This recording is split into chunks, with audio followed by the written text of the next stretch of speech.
हाय लोग, नमस्कार। आप लोग कैसे हैं? आशा करता हूँ कि आप सब बहुत ही अच्छे होंगे। जी हाँ दोस्तों, आप सभी को बता दूं कि आपके चहेता singer global star Khesari Lal Yadav ji ने आप सब के लिए बहुत ही हाल गाना आप लोग के बीच लेकर आ रहे हैं। जी हाँ दोस्तों, जिस गाने का नाम है दबरा ढोरी चटनाबा। जी हाँ, तो दबरा ढोरी चटनाबा बहुत ही हाल वाला गाना है, जो तो नंबर 1 ट्रेंडिंग में चलने वाला गाना है। जी हाँ, तो कल सुबह में 6:45 पे ग्लोबल म्यूजिक जनरेशन पे आप सभी को ये सॉन्ग देखने को मिलेगा। जी हाँ दोस्तों, इसी सॉन्ग पे गाए थे पहले चंदन चंचल ने। जहाँ तो चंदन चंचल ने गाए थे, उसी ट्रैक पे खेसारी लाल यादव जी भी गा चुके हैं। जहाँ तो इस सॉन्ग को गाए आपके चहेता singer global star Khesari Lal Yadav ji और फीमेल सिंगर है शिल्पी राज। जी हाँ, तो शिल्पी राज प्रिया शर्मा। और आप सभी को बता दो, इस सॉन्ग को लिखे हैं आपके चहेता राइटर पवन पांडे जी ने। जहाँ तो पवन पांडे जी ने। जहाँ तो कुछ ही दिनों में इस सॉन्ग आप लोगों को वीडियो सॉन्ग देखने को मिलेगा। जहाँ तो बहुत ही हाल वाला वीडियो सॉन्ग है। जहाँ तो आप सभी बता दो कि नंबर 1 ट्रेंडिंग में चलने वाला गाना है। जहाँ तो आप सभी बता दूँ कि बहुत सभी जगह ये गाना ट्रेंड कर रहा है। उसी तरह खेसारी यादव जी का भी ये गाना ट्रेंड करेगा। जहाँ तो देवरा ढोरी चटनाबा बहुत ही हाल वाला नंबर 1 ट्रेंडिंग में चलने वाला गाना। जहाँ तो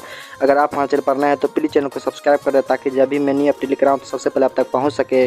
तो मिलते हैं अगले वीडियो अपडेट के साथ। तब तक के लिए अपना ख्याल रखें।